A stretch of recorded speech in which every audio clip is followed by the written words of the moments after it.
Good afternoon, VC, YouTube, anybody else who's watching this afternoon. It's a lovely blue sky here in Stratford-on-Avon in the UK, in the Midlands, and so I'm here to tell you about my experiences at the record fair I went to at Leamington yesterday. But before all that, I'd like to introduce you to Cliff, who's just waking up. So, hello, Cliff. There he is. All right, mate. There you go. Oh. Yeah, he's taking it easy after a long few hours of lazing around and licking himself and eating cat trees. So, it's an exhausting job, but somebody has to do it. So there you go. So anyway, I digress. But yeah, so I went to this record fair in Leamington yesterday, and I was pretty looking forward to it because it's only the second one I've been to in about the last 18 months since COVID started. So pretty rare occurrence, and it's nice to go to them because you never know what you're going to pick up. It's always a different experience. So I have to say it was a bit of a mixed experience, and all will become apparent in a few minutes. So I arrived there opening time about 10 a.m. There was already a queue of a few people outside. This is on the parade. For those who don't know Leamington Spa, this is on the pump rooms, on the main parade as you go into Leamington sort of town centre. So there was a queue, maybe about 10 or 15 people so outside, and when I eventually crossed the road to go in, paid my £1 admission, which is okay. It's neither here nor there. There was already quite a few people already in there, so I figured that they'd let some people in maybe sort of early doors, which is sometimes the case with these shows. So made my way around.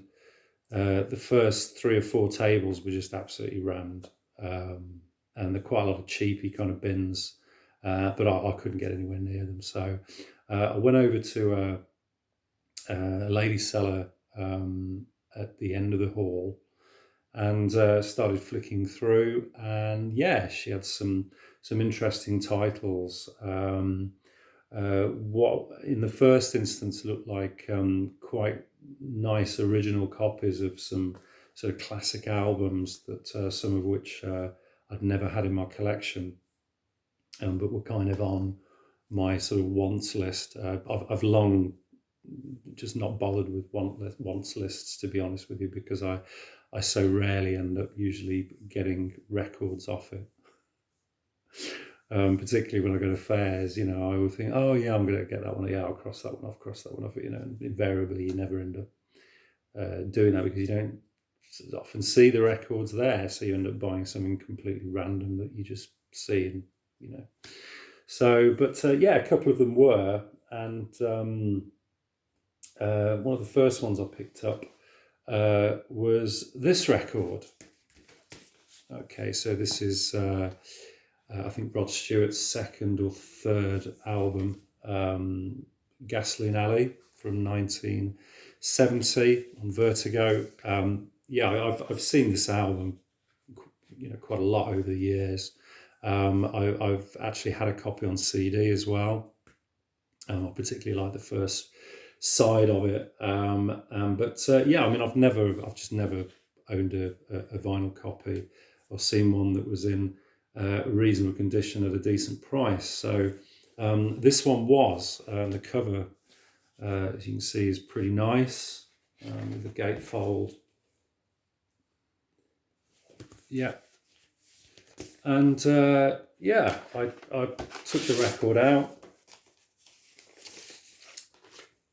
in the dim light, and it looked really, really nice. I thought, yeah, okay. And I thought for what I paid for it, I'd got a really, really good deal. Unfortunately, it wasn't until I actually got back home and checked it out in the full sunlight and realised that it was in fact absolutely covered in scratches. You can probably see those there, and scuffs and dust and crap. Yeah, and I mean, I've put my finger over some of these, and yeah, you can sort of, they're not deep, but you can feel them. I mean, obviously, I'm going to give it a really deep clean, but I'm kind of tipping that this is kind of going to be a bit of a write-off, to be honest. So yeah, real schoolboy error on my part. I've heard of people, having these experiences at record fairs before. I mean, I've been going to them for years, and I've never fallen victim to something like this. So yeah, but yeah, let that be a lesson. If you see an album that's cheaper than it should be, it's probably priced like that for a reason. And I strongly advise that you take it over to some strong sunlight and examine it very closely, because yeah, I certainly screwed up there. So, but we'll give it a few deep cleans and we'll see what it's like. But there you go. Anyway, from the same seller, I also picked up this. So this is 1986. Wonderful compilation of unreleased tracks from Nick Drake, Time of No Reply. Yeah, another one I used to have on CD back in the day when this came out, and I always loved this. Yeah, I Was Made to Love Magic, Time of No Reply, wonderful. And then alternative versions of Man in a Shed, Fly, Thoughts of Mary Jane, and of course you've got the last 4 recordings that he made, I think in 1974, which, yeah, I guess he was probably cited as making maybe something of a bit of a return, obviously after a sort of long period of depression and so on, and sort of, but certainly in the case of Black Eyed Dog, probably one of the darkest songs you could ever listen to, especially when you realise the lyricism behind it, and that sort of sense of foreboding. But yeah, wonderful record, and yeah, I was delighted to find a vinyl copy. This is on an orange vinyl, which I'm not really particularly keen on, and it's got a kind of washed out label, which kind of led me to believe that this could be a bootleg, but again, when I got into the light, the condition of it isn't fantastic.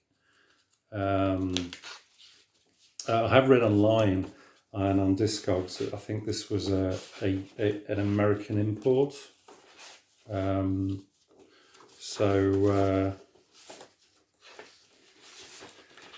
not that that's got anything to do with the condition of it. I mean, but I'm just looking at it from the in retrospect, thinking like now, I've kind of, there's no barcode on it. The cover looks a tiny bit washed out. Yeah, I wouldn't be at all surprised if it is bootlegged, but time will tell when I've cleaned it, and yeah, as long as it sounds okay, then I guess I'll have got a reasonable deal on it. If it's the genuine article, what I actually paid for it is pretty much what it goes for. So I did check on Discogs. So fingers crossed with that one. Anyway, so moving on, these are kind of more or less in sort of order of where I found them as I was going through the moving through. So from the last vendor before I went into the main hall, he had a lot of kind of classic rock and sort of indie, sort of post-punk and so on. And yeah, I managed to pick up a really nice copy of this. This is Jam's fourth studio album. It's the one I didn't have of theirs. And this is lovely. I think this is probably a first press. It's got like kind of embossed lettering, raised lettering, and the same on the back with this this kind of flower motif around the outside. Yeah, wonderful, wonderful, wonderful record. So you've got Thick as Thieves, Private Hell, Smithers Jones, Wonderful Eaton Rifles, fabulous record. In the sleeve there.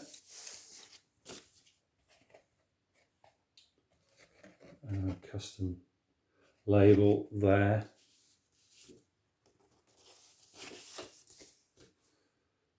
So yeah, really pleased to pick that up, and yeah, I managed to knock him down a few quid as well. So got it for a real snip. So I think I paid a tenner for that. So very pleased with that.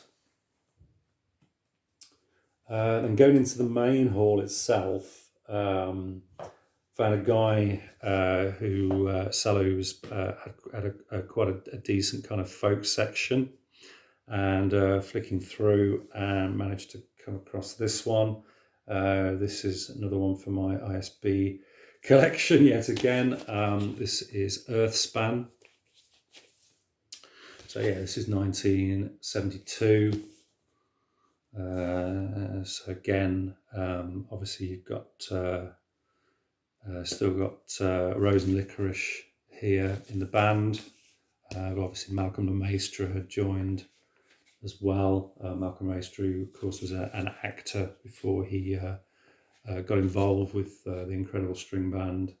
And yeah, again, so this is sort of later period ISB when they're going into more of a sort of full band sound rather than just the sort of the acoustic, very sort of very sort of laid back kind of feel of when it was just Rob and Mike on their own. So yeah, arguably not as good as their 60s output, but still a decent record. Comes on with a lyric inner.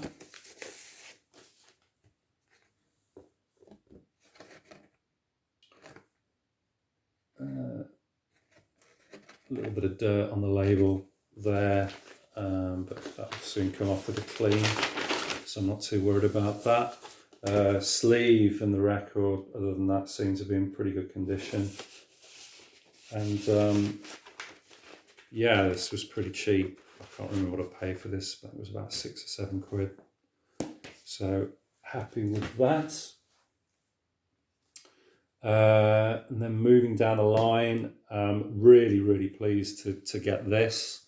This is a band that I've liked for a long time, and always enjoyed their stuff. Very original group, a mainly instrumental group. Very rarely see their records, if ever, in the wild. So very pleased to get this. This is Signs of Life by the Penguin Cafe Orchestra. So yeah, this is a kind of sort of alternative kind of classical sort of jazz kind of outfit that was fronted by a gentleman by the name of Simon Jeffers, and he's sadly no longer with us, but the band does still continue on without him, as they have done for quite a number of years. Yeah, this is their 1987 release on EG.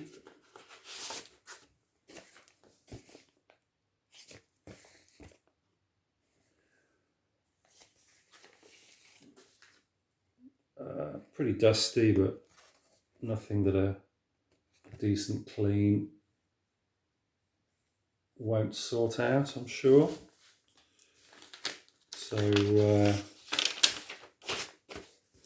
I didn't pay too much for that. It's about £7 or £8, I think, for that. So really pleased with that one.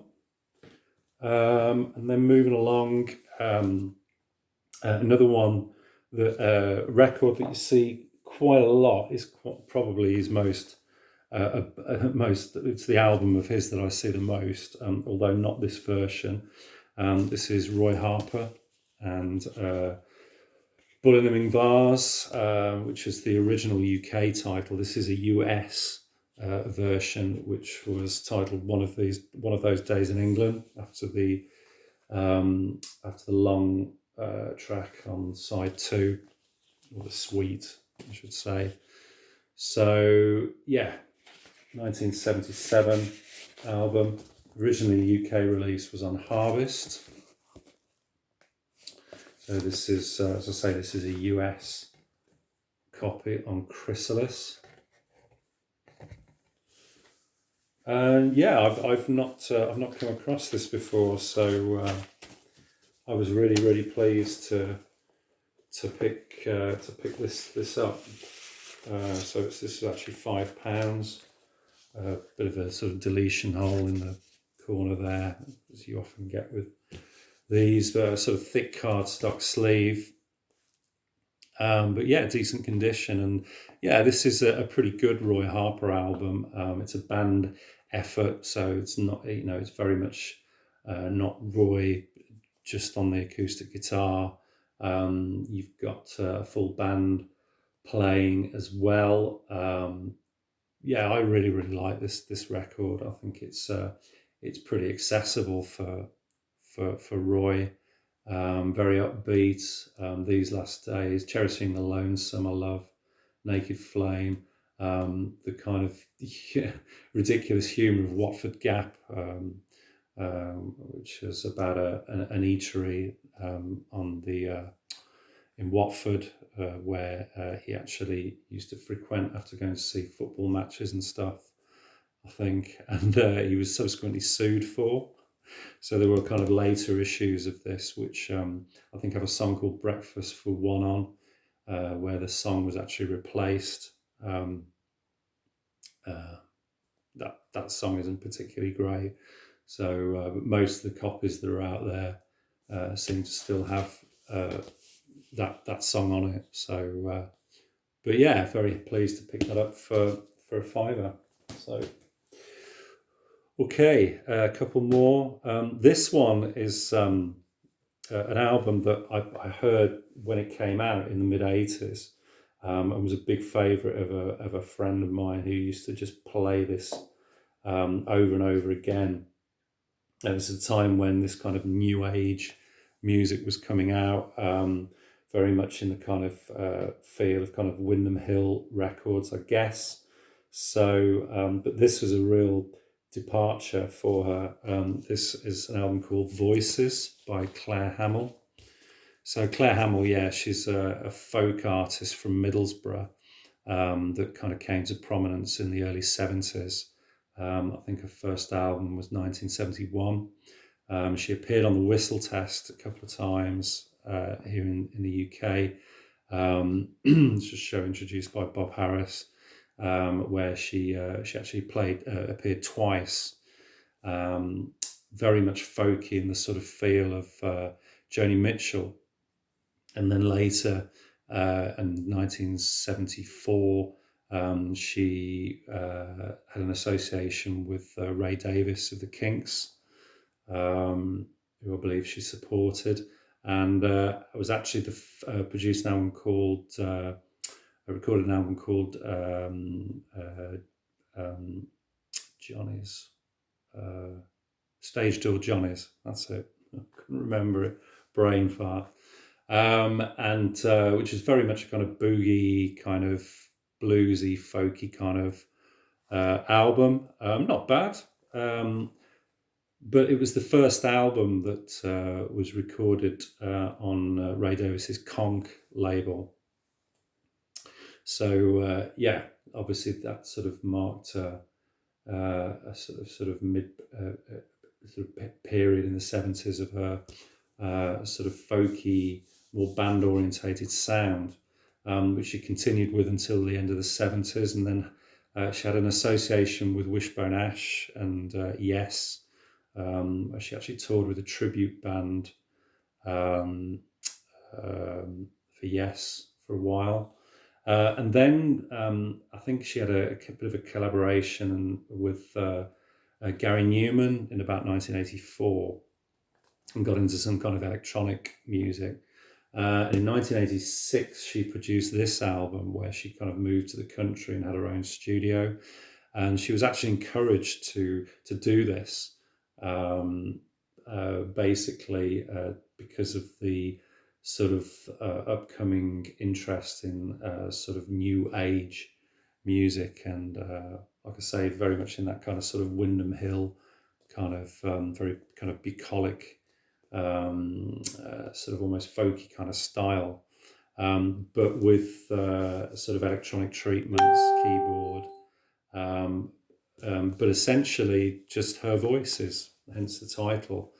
And yeah, it's multi-tracked, layered. She admitted at the time, I think, that she was quite influenced by that kind of Clannad kind of sound with the kind of those sort of haunting kind of very kind of produced vocals, but multi-tracked, layered harmonies, of which there's a lot of this going on that.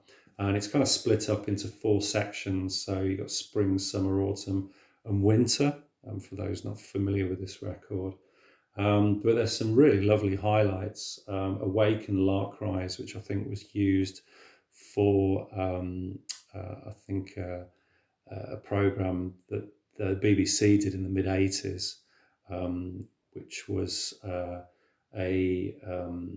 updated, digitized version of the Doomsday Book. So she actually did that was part of the theme music for that. But there's other highlights on this. There's a lovely, wonderful track called Harvest that's just got this lovely sing-along kind of dooby-dooby-dooby-doo kind of feel. Really, really beautiful. Ice Cool Rain is another one. And yeah, I've never seen this. Well, I've never even heard this album probably since the 80s. But as I say, I remember it quite well. And very happy to have picked this up, and say it wasn't expensive. So, but yeah, if you see it around, it's a nice album. It suffers a little bit from 80s kind of production to a certain extent. You know, I guess it is maybe a little bit of its time, but some of the musical ideas and the vocals on it are really really nice. So yeah. Okay, and then just as I was going out the door, there's a guy selling a lot of new records and sealed records, which were kind of warehouse overstocks. I think I've seen this advertised. I'm not sure this came out last year or the year before.